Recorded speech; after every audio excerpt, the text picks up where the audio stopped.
Queridos hermanos, estamos iniciando con la palabra del Señor en este día. Ya estamos 11 días de este nuevo año 2025, año litúrgico, ciclo Sebeña y Meñeina, en la segunda semana del tiempo de Adviento.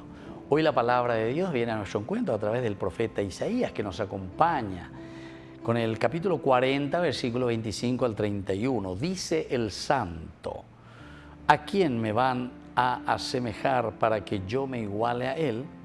Levanten los ojos a lo alto y miren, ¿quién creó todos esos astros? El que hace salir a su ejército uno por uno y los llama a todos por su nombre. Su vigor es tan grande, tan firme su fuerza, que no falta ni uno solo.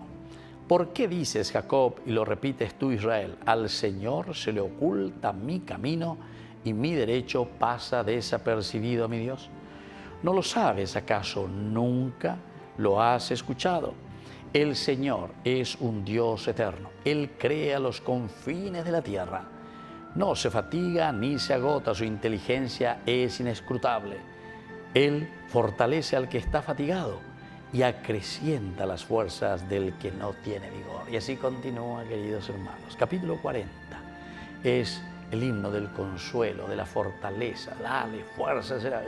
Ánimo, que salir de la esclavitud. Este es el mensaje de salvación de este tiempo de Adviento en realidad.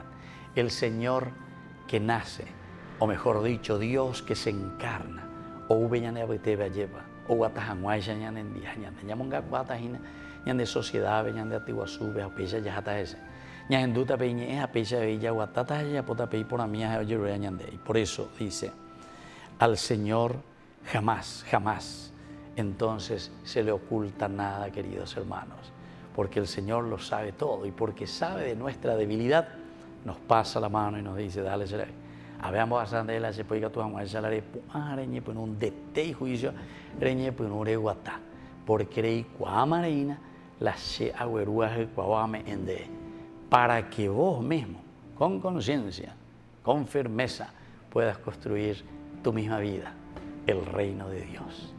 Que la bendición del Señor descienda sobre todos nosotros, el Padre y el Hijo y el Espíritu Santo. Amén.